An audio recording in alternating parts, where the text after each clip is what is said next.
All right. Well, I can't see you, but I can speak to you, and I feel like I'm calling from not only from exile from Galut, but also from the wrong generation. But let me start. So thank you for the chance to participate in the important meeting, and to all the faculty organizers and the food servers and the staff and the janitors and all the others who worked so hard to make this extraordinary conference happen. It's a testament to Rabbi Sacks and an honor to contribute as a way of thanking him for his decades of work, his deep and seminal shaping of the modern Orthodox Jewish world in which I live, for his innovations and contributions to all the areas that are represented by the panels today and tomorrow. It's really splendid to consider all that he accomplished. He was a master, of course, in philosophy, Jewish ethics, biblical exegesis, modern Jewish thought, and on and on. And of course, his extraordinary work as a public intellectual. Finally, we could add the rabbinic leadership of the British polity, and of course, the astonishing personal capacity of Rabbi Sacks to touch the lives of so many individual Jews in a truly remarkable number of congregations and communities. One can walk now into any modern Orthodox shul in the world and read the English language Siddur along with his brilliant translations and thoughtful commentary. He is the modern Jewish thinker that my Christian and Buddhist and Muslim and Hindu scholarly colleagues at Chicago know well too. And to all of that, I'm going to add a personal note of gratitude, as so many have done. Rabbi Sacks met my son, Rabbi Natan Zoloth Levi, when he was a campus rabbi at the University of Bristol, and invited him to London to work with him as his representative on social justice and the environment, which you can see is essentially the family business. He delighted in Natan's most challenging and riskiest ideas. He encouraged his interfaith work and supported him to complete his doctorate. Not only was Rabbi Sacks a remarkable and compassionate mentor and teacher to him, in the middle of all of his public global leadership, he never once forgot my name or my scholarly work or my pride in my son's work whenever we crossed paths. The breadth of scale, from the global to the smallest personal attentions, is simply breathtaking. And for the teacher of Hesed, he was the practitioner of Hesed. To have been greeted by that lovely smile was a great gift, and his memory already is a blessing and a joy. So part one. Here's the itinerary for this paper. I want to turn to Rabbi Sacks' work on Jewish ethics and consider what he means by this concept of responsibility. And I want to think along with you about a puzzle that we know is urgent, our failure to solve the crisis of climate change. The miracle of teaching, as Sacks would remind us, is this working through a contemporary problem together, using the languages of scripture as well as philosophy to argue. I'll bring in some other Jewish friends of mine, Hannah Arendt and Emmanuel Levinas, to be in our argument. Now, let me make the claim that of all the ethical questions, especially the embodied ethical questions of bioethics, there is only one at the center of the story. How can we justify our lives as morally good? This becomes urgent when we turn to the question of climate change, perhaps the single most critical temporal demand. This feels like a test or a trial, and I'll return to this, how we need to explain ourselves and our choices and to whom. By which we mean, in Jewish thought, what are our obligations to the world? This is a whole quarter worth of seminars, but I only have 20 minutes. We live in a world of others, others on which we depend and contend with and need, to whom we testify, yet we understand ourselves as individuals whose freedoms define our identities. We negotiate our lives in view of others, balancing their needs and desires with our own, and lately we've been very intent on securing our rights, just at the moment when it seems like the needs of others, all the others, are more overwhelming than ever. There's tent cities and the homeless in the parks, bombs in the parks in Ukraine. Of course, all the demands of COVID raised the stakes of this moral ordering, as each of us had to consider how much we could rely on one another for protection and care, placing the moral appeal for individual liberty against the moral appeal for collective response. And over all of this, in the driving rain, the terrible winds, the storm that has come to us, the crisis of a changed climate, which even if its etiology is driven by greedy and wasteful producers and profiteers, it is in every absolute way also our collective responsibility to face. Much of civic life in democratic societies is based on this capacity to place the needs of the collective prior to the needs of the individual and to take responsibility, as Sacks argues. And can there be a more urgent question, or one about which we disagree so deeply? So let's start by turning back on my claims and asking a little more of them. First, are there grounding assumptions for Sacks's claim that individuals have some relationship to a commons, and that, moreover, perform some sort of balancing act whose successful resolution results in a good society? Perhaps there might be. First, we all must live in a society of some kind, and for that to function, there must be a condition of peace. And second, we all wish to be good, or believe ourselves to be good, leaving aside for a bit the postmodern worry that we cannot define the good or will never agree on what it means to be good.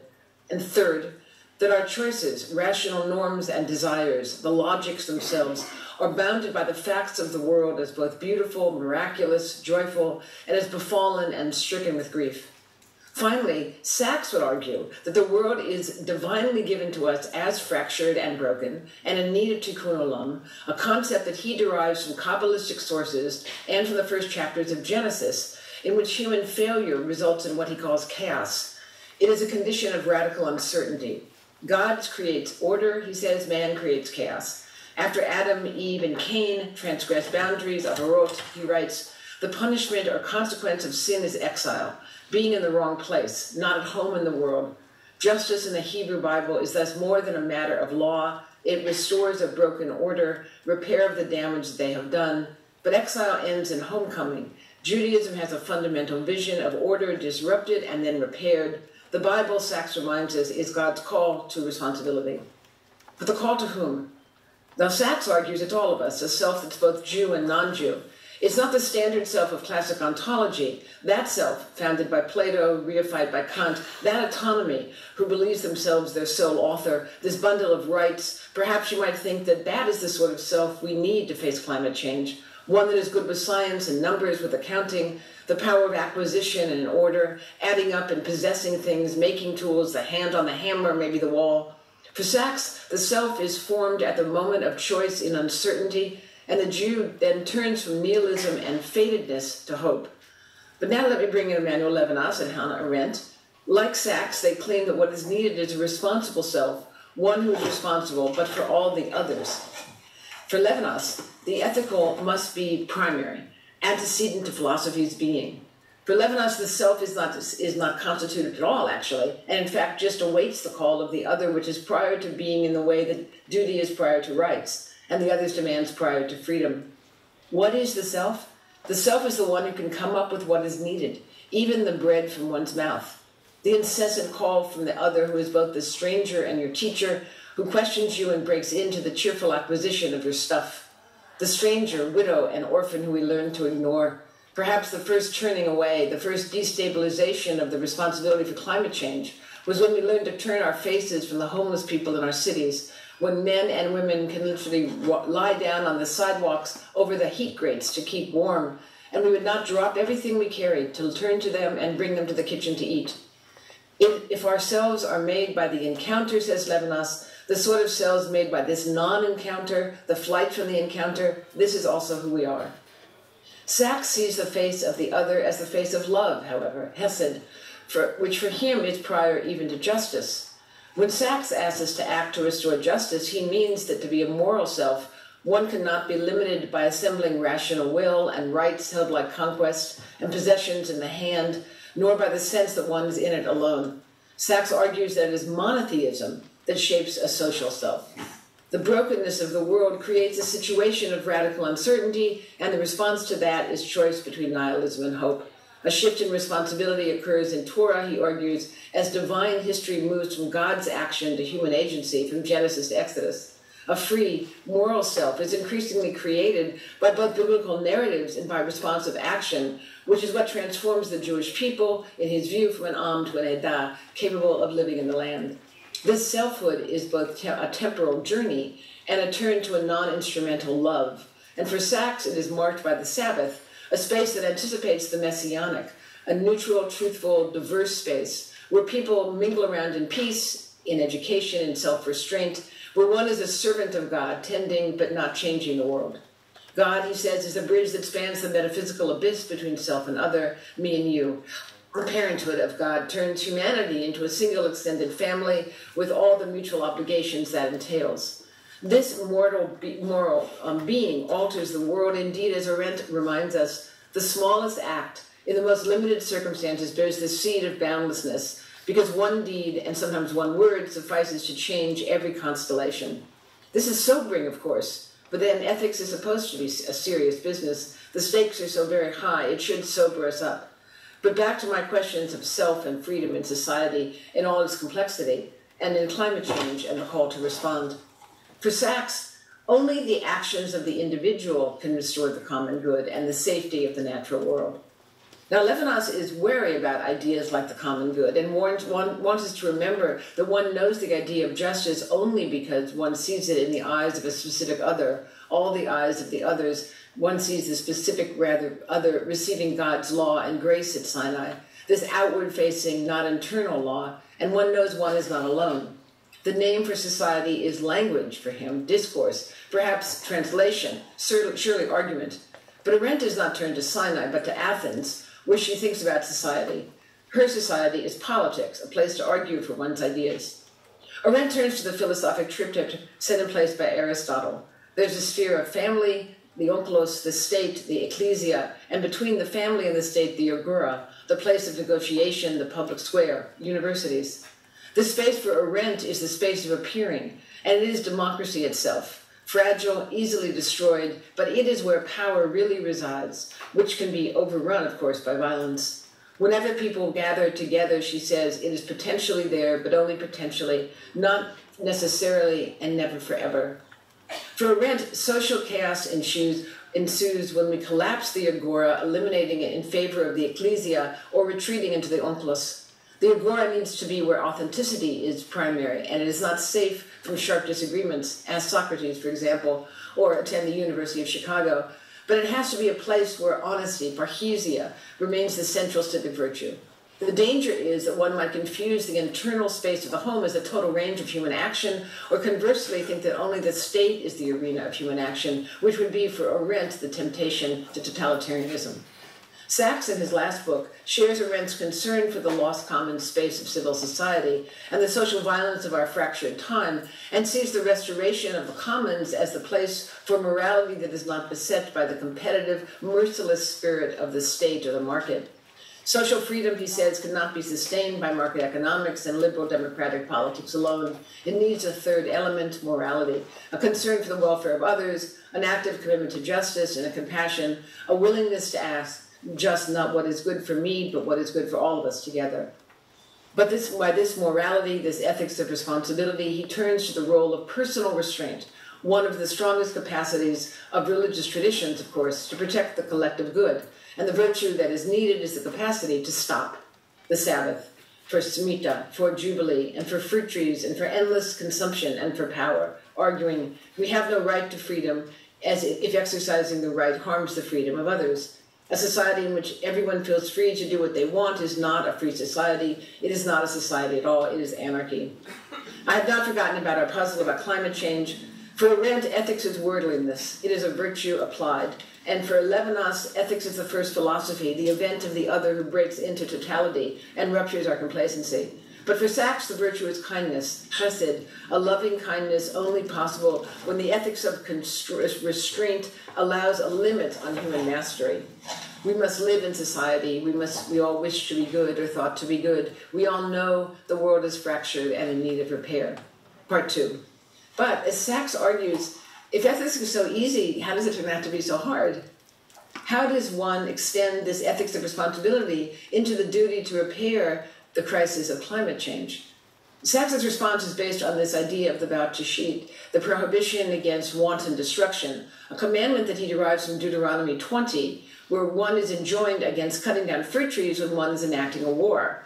He extends this to a broad set of personal norms. This personal ethics of responsibility is doubled in texts, he says, about other wasteful behaviors, in allowing the mother bird to be freed while eating the eggs, and then replicated in the practices of cessation and restraint. Sachs would have us turn to Torah to understand the way that human responsibility restores order. But let me extend his thought, both textually and politically, and to let me turn to the great grim text of rabbinic responsibility, a responsibility for everything, even for others who live beyond our sight. And this is one chapter later in Deuteronomy. This is when responsibility becomes central to redemption itself in the same discussion about war in Deuteronomy 21. Deuteronomy 21 goes, if in the land that the Lord your God is assigning to you to possess, Someone slain is found lying in the open, the identity of the slayer not being known. Your elders and your magistrates shall go out and measure the distance from the corpse to the nearby towns. The elders of the town nearest to the corpse shall then take a heifer which has never been worked, which has never pulled a yoke, and the elders of that town shall bring the heifer down to an ever-flowing wadi which is not tilled or sown, and they shall break the heifer's neck. The priest shall make the declaration, our hands did not shed this blood, nor did our eyes see it done. Absolve, O Lord, your people Israel, whom you redeemed, and do not let the guilt for the blood of the innocent remain among your people Israel, and they'll be absolved of blood guilt. What's going on here? Somebody's dead. Someone has killed him and fled, for the word is found slain. There must have been a lot of blood and a sense of violence. Someone has raised the alarm. It is, after all, in the textual middle of a discussion about war and that complete collapse of all human order and chaos, and we've just been told not to cut those fruit trees. The place is desolate, a liminal space far from habitation and the usual course of human affairs. Well, who's this guy? What's he doing out here? The elders and the judges shall go out to see. We're to imagine the old men, the ones in nice suits from the wrong generation. They go themselves, not the cops or the servants, but the most important fellows in the society, well-dressed burghers of the cities, pulling the mooing baby calves behind all the way out to the desolate, muddy place between their cities. For it is a matter of great importance, and they've come prepared to judge. It is a matter of justice and courts.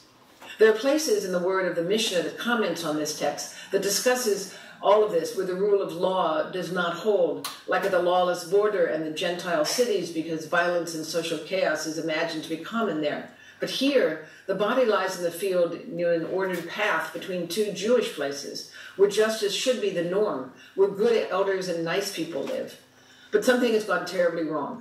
The Mishnah then turns to the ghastly business of the coroner. It's a violent time, not unlike our own. The violence is so profound, the parts of the body are scattered, the head severed at the neck, and the person scattered, so much meat and limbs. And Rabbi Akiva and Rabbi Eliezer have an odd and seemingly petty discussion about whether to bring the head to the body or the body to the head. What possible difference does it make now? For Rabbi Akiva, the head is the part of the body that matters. There was a person, not an anonymous course, since the head is to be buried where it lies, this is the last honor, the last shred of dignity to move the body back to the head. Of course, enter Emmanuel Levinas, for whom the face, as the mark of the vulnerable other, which was the synecdoche for the call to the other in whom one was fully realized. Akiva and Eliezer repeat their positions on that later matter of measuring. Measuring the exact difference from the body to the city is critical. It is the last little bit of law left after the lawless act.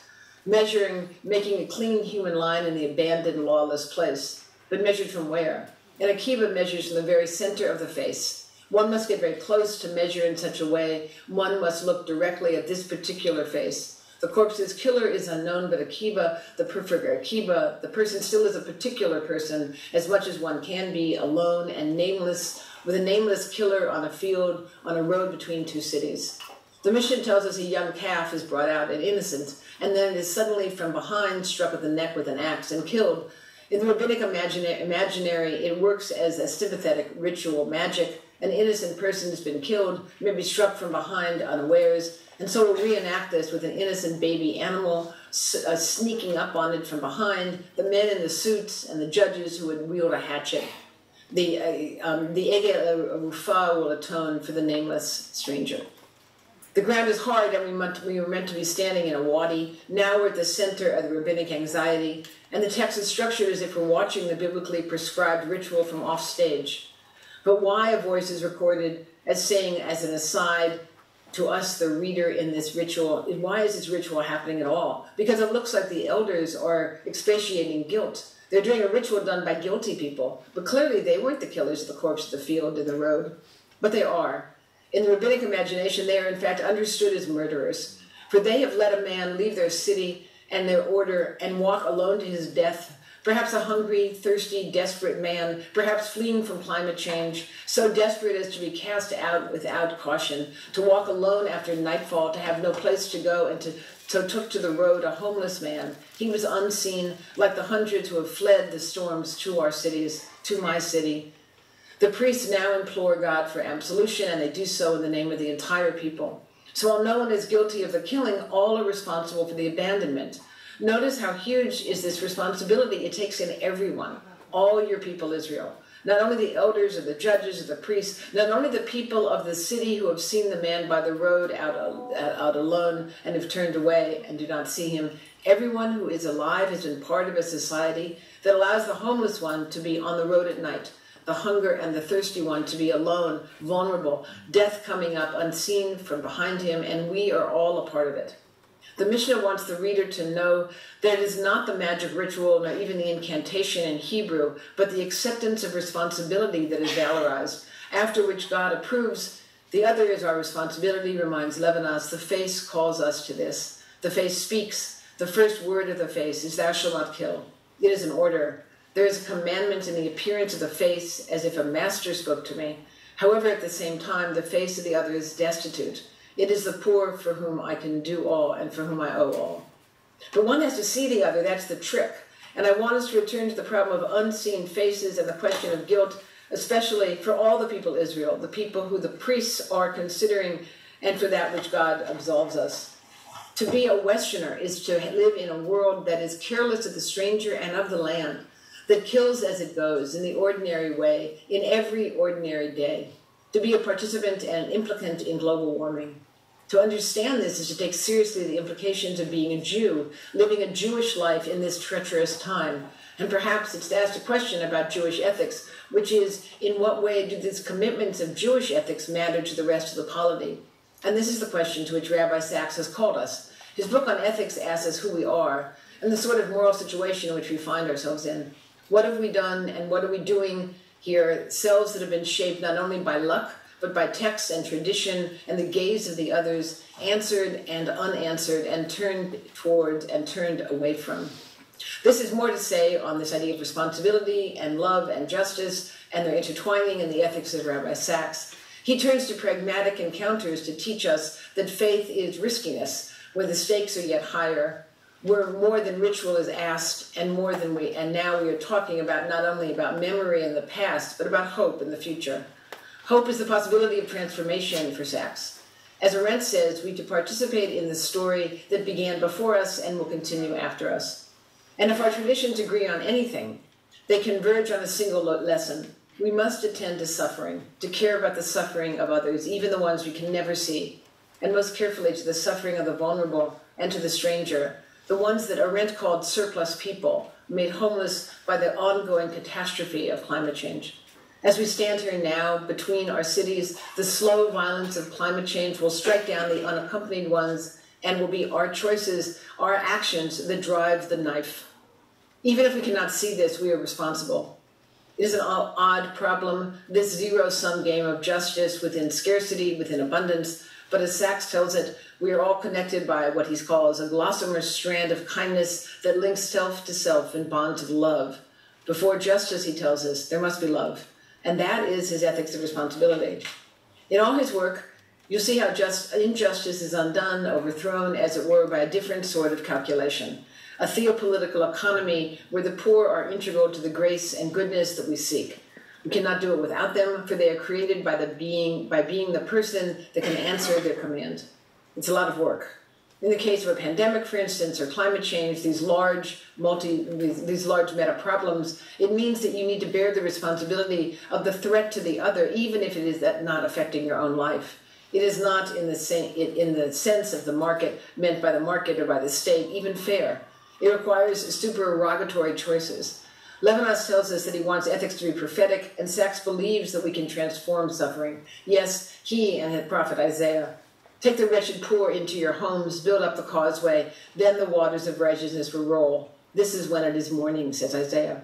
But says Levinas, the more I answer, the more I am responsible. The debt which increases into infinity and infination of the infinity becomes glory.